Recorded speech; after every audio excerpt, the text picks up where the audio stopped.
So ഇന്ന് നമുക്ക് നോക്കേണ്ടത് ബൈൻഡിങ് മുതലാണ്. ബൈൻഡിങ് ടൈം ഈ ടോപ്പിക്കുകളാണ്. സോ ബൈൻഡിങ് എന്നാൽ എന്താ? നമ്മൾ ഓൾറെഡി ഡിസ്കസ് ചെയ്താണ്. What you mean by name? If you are allocating a memory location, you should give name for that particular memory location. So associating that name with the memory location is called binding. The time taken for the binding process is called binding time. Okay. So different types of binding time ഏതൊക്കെയാണ് എന്നുള്ളതാണ് നമ്മൾ നോക്കുന്നത്. അതായത് ഇതിൻ്റെ എല്ലാം as A whole some ആണ് binding time എന്ന് പറയുന്നത്. സോ ഇത് എന്തൊക്കെ? For example, when you have started to write a program, first you have to decide which language you should use. So time taken for the decision is called language design time.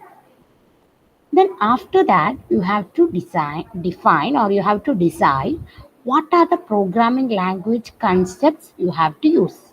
For example, do you want to implement class, or do you want to implement functions, or do you want to implement inheritance?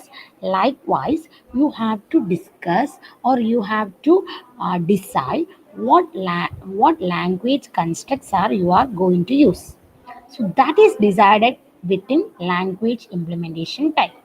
Then you are starting writing a program, so that is program writing time. After that, you have to compile the program, that is compile time.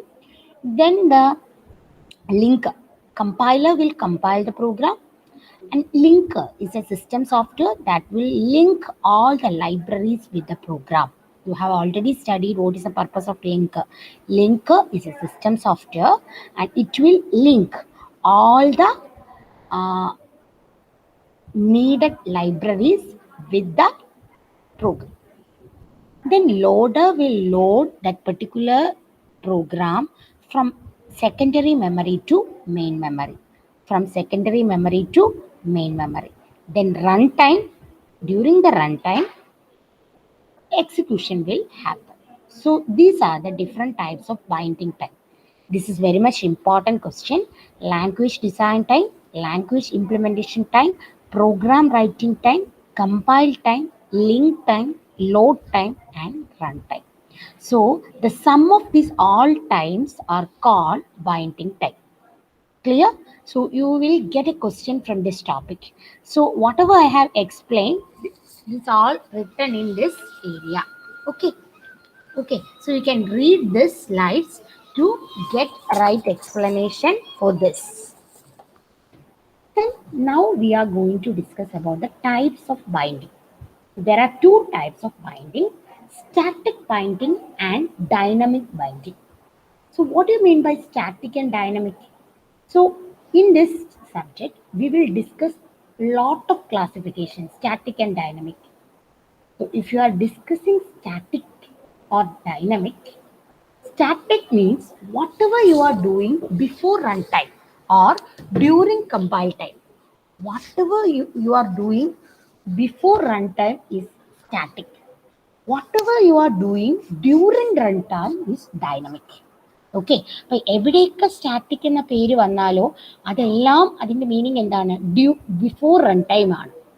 അതുപോലെ എവിടെയൊക്കെ dynamic വരുന്നോ അതിൻ്റെ meaning എന്താണ്? During run time എന്നാണ്. So static binding means you are associating name with memory location during compile time itself. That is static binding.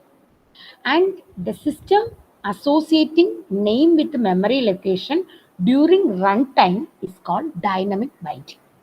Okay, and what are the differences between dynamic and static? One is static binding is giving greater efficiency. So static binding is also called early binding. Static binding is also called early binding. And dynamic binding is also called late binding. Static binding is also called early binding and dynamic binding is also called late binding. So of course, whatever you are doing during compile time, that will give greater efficiency and less error also. അല്ലേ? ഇപ്പോൾ compile ടൈമിൽ തന്നെ നിങ്ങൾ mapping ചെയ്ത് വെച്ചാൽ അല്ലെങ്കിൽ association ചെയ്ത് വെച്ചാൽ നമുക്ക് പ്രോഗ്രാമിൻ്റെ എഫിഷ്യൻസി എൻഷുർ ചെയ്യാൻ പറ്റും, എറർ റേറ്റ് കുറയ്ക്കാനും പറ്റും അല്ലേ. But in the case of late binding efficiency is less but the flexibility is high. Clear? അപ്പോൾ ഇതാണ് ഏർലി ബൈൻഡിങ്ങിൻ്റെയും ഡൈനാമിക് ബൈൻഡിങ്ങിൻ്റെയും difference. Now we are discussing about scope. So what do you mean by scope? Scope means flexibility of an object, visibility of an object. എവിടെയാണ് ഒരു particular object accessible ആകുന്നത് അല്ലെങ്കിൽ എവിടെയാണ് ഒരു പെർട്ടിക്കുലർ ഒബ്ജക്റ്റ് വിസിബിൾ ആകുന്നത്, അതിനെയാണ് നമ്മൾ സ്കോപ്പ് എന്ന് പറയുന്നത്. നമുക്കറിയാം, ഇപ്പോൾ ഒരു വേരിയബിളിനെ നമ്മൾ ഫംഗ്ഷൻ അകത്താണ് ഡിക്ലെയർ ചെയ്യുകയാണെങ്കിൽ മെയിൻ പ്രോഗ്രാമിനകത്ത് നമ്മൾ ആ വേരിയബിളിനെ കോൾ ചെയ്യുമ്പോൾ നമുക്ക് മെസ്സേജ് എന്ത് വരും, എന്ത് എറർ വരും? അൺഡിഫൈൻഡ് സിമ്പിൾ എന്ന് വരും അല്ലേ. ഈ അൺഡിഫൈൻഡ് സിമ്പിൾ എന്നൊരു എറർ വരുന്നത് സ്കോപ്പ് റിലേറ്റഡ് എറർ ആണ്. ഓക്കെ, അപ്പോൾ നമ്മൾ ഫംഗ്ഷനകത്ത് ഡിക്ലെയർ ചെയ്ത വേരിയബിളിൻ്റെ സ്കോപ്പ് എന്ന് പറയുന്നത് ആ ഫംഗ്ഷനകത്ത് മാത്രമാണ്. ഓക്കെ, അപ്പോൾ the scope means range of statements in which the variable is visible. ആ പെർട്ടിക്കുലർ വേരിയബിൾ വിസിബിൾ ആയിട്ടുള്ള സെറ്റ് ഓഫ് സ്റ്റേറ്റ്മെന്റ്സിനെയാണ് സ്കോപ്പ് ഓഫ് എ വേരിയബിൾ എന്ന് പറയുന്നത്. ഓക്കെ, അഫ്കോഴ്സ് സ്കോപ്പും രണ്ട് തരം ഉണ്ട്. So before going to discuss about this different type of scope, we can discuss this example. So here you can see B0, B1, B2, B3. So B0, B1, B2, B3 are the different blocks. So you can see here the B0 started from this left parenthesis, a starting parenthesis, and ends with this parenthesis. So the scope of this variable starts from here and ends here. Clear? So int a equal to 0, b equal to 0. So ഇവിടെ print a b print ചെയ്യുമ്പോൾ 0 0 എന്നാണ് print ചെയ്യുക. 0 0 എന്നാണ് print ചെയ്യുക. So ഈ blue കളറിലുള്ളതിന്റെ scope ഇവിടം വരെ ഉണ്ട്. And here the block B1 starts and ends here. So ഈ b ഈക്വൽ ടു 1ന്റെ സ്കോപ്പ് ഇവിടെ മാത്രമാണ്. b ഈക്വൽ ടു 1ന്റെ സ്കോപ്പ് ഇവിടെ മാത്രമാണ്. ക്ലിയർ? മനസ്സിലാവുന്നുണ്ടോ? അപ്പോൾ ഇവിടെ എയുടെ വാല്യൂ പ്രിന്റ് ചെയ്യുമ്പോൾ എയുടെ വാല്യൂ 0 എന്ന് പ്രിന്റ് ചെയ്യും. ബിക്കോസ് ഈ ബ്ലോക്കിനെ സംബന്ധിച്ച് ഈ ബ്ലോക്കിന്റെ പാരന്റ് ബ്ലോക്കാണ് ഇത്. ഈ ബ്ലോക്കിനെ സംബന്ധിച്ച് ഇത് ഗ്ലോബൽ വേരിയബിൾ ആണ്, അതുകൊണ്ട് അത് ആക്സസിബിൾ ആണ്. കൃത്യമായി മനസ്സിലാക്കുക. ചൈൽഡിന്റെ ഇവിടെ ഈ കാണുന്ന ഈ ഒരു ബ്ലോക്ക് B2 ആണ്, ഈ ബ്ലോക്ക് എന്താണ്? B3 ആണ്. ഈ രണ്ട് ബ്ലോക്കിന്റെയും പാരന്റ് എന്താണ്? B1 എന്ന ബ്ലോക്കാണ്. B1 എന്ന ബ്ലോക്കിന്റെ പാരന്റ് എന്താണ്? B0 എന്ന ബ്ലോക്കാണ്. So the scope or variable inside the child is called local variable. Okay, അപ്പൊ ആ ലോക്കൽ വേരിയബിളിന് ആ ഇൻസൈഡ് ലോക്കൽ ബ്ലോക്കിനകത്ത് മാത്രമേ വിസിബിലിറ്റി ഉണ്ടാവൂ. മനസ്സിലാവുന്നുണ്ടോ? അപ്പൊ ഇവിടെ നോക്കൂ, ഈ ഇവിടെ ഞാൻ ചോദിക്കട്ടെ, ഇവിടെ പ്രിന്റ് എ ബി പറയുന്നു. എന്താണ് പ്രിന്റ് ആവുക? എയുടെ വാല്യൂ 2 പ്രിന്റ് ആവും, ബിയുടെ വാല്യൂ 1 പ്രിന്റ് ആവും. എയുടെ വാല്യൂ 2ഉം ബിയുടെ വാല്യൂ 1ഉം പ്രിന്റ് ആവും. ഇവിടെയോ? ഇവിടെ എന്താ പ്രിന്റ് ആവുക? എയുടെ വാല്യൂ 0 പ്രിന്റ് ആവും, എയുടെ വാല്യൂ 0 പ്രിന്റ് ആവും, ബിയുടെ വാല്യൂ 3 പ്രിന്റ് ആവും. ക്ലിയർ? മനസ്സിലായോ? ദെൻ ഇവിടെ എയും ബിയും വരുമ്പോൾ എന്താ പ്രിന്റ് ആവുക? എയുടെ വാല്യൂ 0 പ്രിന്റ് ആവും, ബിയുടെ വാല്യൂ 1 പ്രിന്റ് ആവും. ഇനി ഇവിടെ എയും ബിയും ആണെങ്കിലോ എയുടെ വാല്യൂ 0 പ്രിന്റ് ആവും, ബിയുടെ വാല്യൂ 0 പ്രിന്റ് ആവും. ക്ലിയർ? സോ ഇങ്ങനത്തെ ഒരു ക്വസ്റ്റ്യൻ ആണ് നമുക്ക് എക്സാമിന് ചോദിക്കാൻ സാധ്യത. സ്കോപ്പ് റിലേറ്റഡ് ആയിട്ട് ഒരു പ്രോബ്ലം ഔട്ട്പുട്ട് പ്രെഡിക്റ്റ് ചെയ്യാൻ ചോദിക്കാം. അപ്പോൾ അവിടെ നമ്മൾ ഓരോന്നിൻ്റെയും വാല്യൂ പ്രെഡിക്റ്റ് ചെയ്യണം. ഇവിടെ നോക്കൂ, ഞാൻ ഒരിക്കൽ കൂടെ പറയാം. ഇവിടെ സ്റ്റാർട്ട് ചെയ്യുന്നു പ്രോഗ്രാം, ഇവിടെ വന്നു, ഇവിടെ ആദ്യത്തെ പ്രിന്റ് സ്റ്റേറ്റ്മെന്റ് വന്നു അല്ലേ. ഈ പ്രിന്റ് സ്റ്റേറ്റ്മെന്റ് ഉള്ള ബ്ലോക്ക് നമ്മൾ നോക്കുക. അതിനകത്ത് എയുടെ വാല്യൂ ഡിക്ലെയർ ചെയ്തിട്ടുണ്ട്. അപ്പോൾ എ എന്ന വേരിയബിളിന്റെ scope inside this block B2. Okay. So print A comma B എന്ന് പറയുമ്പോൾ എയുടെ വാല്യൂ 2 എന്ന് പ്രിന്റ് ചെയ്യും. ബട്ട് അതിന്റെ പാരന്റ് ബ്ലോക്കിൽ ബി ഉണ്ട്. സോ അതിന്റെ ആക്സസിബിലിറ്റി ആ ബ്ലോക്കിന്റെ അകത്തൂടെ ഉണ്ടല്ലോ. അപ്പോൾ ഇവിടെ A equal to 2 B equal to 1 ആണ്. And inside B3 B value is 3 and A is not initialized. So we can take the value of A from outer, not from B2. Clear? So B2 നകത്ത് മാത്രമേ A equal to 2 visible ഉള്ളൂ, B3 ലേക്ക് ഇല്ല. അതുകൊണ്ട് we have to take the value of A from the outer block. That means parent block. So we will take the value of A from parent block, that is A equal to 0. So here A equal to 0 and B equal to 3. And now print AB. So here the value of B is 1 and A is 0.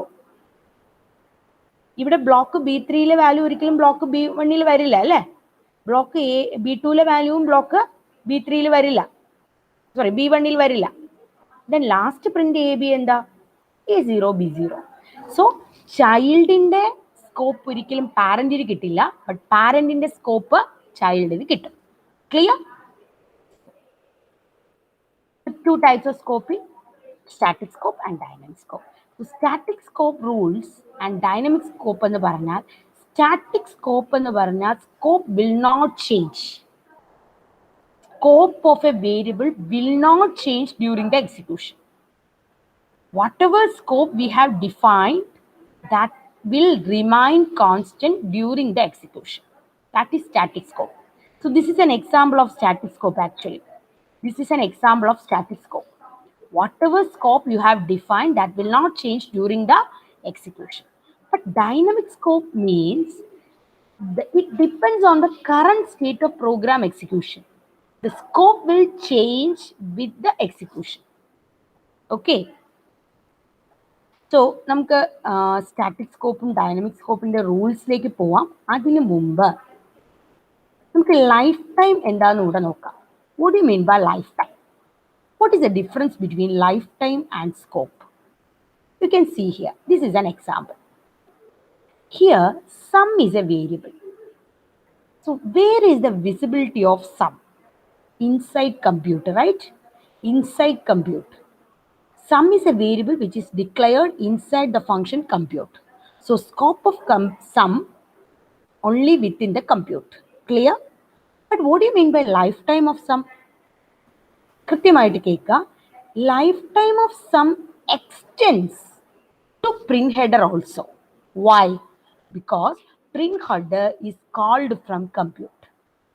Compute എന്ന ഫംഗ്ഷനിൽ നിന്ന് print header എന്ന function call ചെയ്തിരിക്കുന്നത് കൊണ്ട് life time of some എന്ന് പറയുന്നത് എങ്ങോട്ടൂടെ extend ചെയ്യുന്നുണ്ട്? Print ഹെഡറിലൂടെ extend ചെയ്യുന്നുണ്ട്. അതാണ് സ്കോപ്പും ലൈഫ് ടൈമും തമ്മിലുള്ള difference. Scope of sum is contained within compute, but the lifetime of sum extends over the time during which print header executes. Okay. ഇനി ഒരു ഒബ്ജക്റ്റിന്റെ ലൈഫ് ടൈം എന്ന് പറഞ്ഞാൽ, first we have to create an object. That means we have to create a variable. Then we have to make binding. That means we have to give name to the variable. Okay. ആദ്യം ഒരു object create ചെയ്യുക means ഒരു variable create ചെയ്യുക. Then we have to give a name to that variable, that is called binding. Then creation of binding after usage of that particular object, then we can destruct the binding. After the destruction of binding, we can destruction of object. Appo the time between creation of binding and destruction of binding is called binding lifetime. Time duration between creation of object and destruction of object is called object lifetime. Clear? അപ്പോൾ ഈ objects life ടൈമിനെ കുറിച്ച് സംസാരിക്കുമ്പോൾ there are two main problems. ഒന്ന്, നമ്മൾ ഒരു object ഉണ്ടെന്ന് പറഞ്ഞ് use ചെയ്യുകയാണ്. ദാറ്റ് മീൻസ് ഒരു വേരിയബിൾ നമ്മൾ അലോക്കേറ്റ് ചെയ്തിട്ടുണ്ട്, അതിൽ വാല്യൂ ഉണ്ട് എന്ന് പറഞ്ഞിട്ട് നമ്മൾ ആ വേരിയബിളിനെ എവിടെയെങ്കിലും എടുത്ത് ഉപയോഗിക്കുകയാണ്. That variable is not exist there. Then that is called dangling reference. മനസ്സിലാവുന്നുണ്ടോ? അതായത് നമ്മളിപ്പോൾ X equal to X S equal to X plus Y എന്ന് എഴുതി. നമ്മുടെ ഉദ്ദേശം എക്സും വൈയും എവിടെയോ ഉണ്ട്, അവിടെ വാല്യൂസും ഉണ്ട് എന്നാണ്. പക്ഷെ എക്സും വൈയും എന്ന് പറയുന്ന രണ്ട് ഒബ്ജക്റ്റ് ഇല്ല, അത് ഡിസ്ട്രക്റ്റ് ആയിരിക്കുകയാണ്. മനസ്സിലാവുന്നുണ്ടോ? അത് നമ്മൾ യൂസ് ചെയ്യുന്നതിന് മുമ്പ് അത് റിമൂവ് ചെയ്യപ്പെട്ടിരിക്കുകയാണ്, അല്ലെങ്കിൽ ആ മെമ്മറി ലൊക്കേഷൻ ഫ്രീ ചെയ്യപ്പെട്ടിരിക്കുകയാണ്. That is called dangling reference. നമ്മൾ നോക്കുന്ന റെഫർ ചെയ്യുന്ന ആ ലൊക്കേഷൻ ഇല്ല. ഓക്കെ, അതാണ് ഡാംഗ്ലിംഗ് റെഫറൻസ് എന്ന സിറ്റുവേഷൻ. ക്ലിയർ? അപ്പൊ ഇത്രയാണ് സ്കോപ്പും ലൈഫ് ടൈമും, ഡൈനമിക് സ്കോപ്പ്, സ്റ്റാറ്റിക് സ്കോപ്പ്, അതുപോലെ ഡൈനമിക് ബൈൻഡിങ്, സ്റ്റാറ്റിക് ബൈൻഡിങ്. ഇനി നമുക്ക് ഇതിലെ കുറച്ച് പ്രോബ്ലംസ് ആണ് അടുത്ത് നോക്കാനുള്ളത്. അത് അടുത്ത വീഡിയോയിൽ നമുക്ക്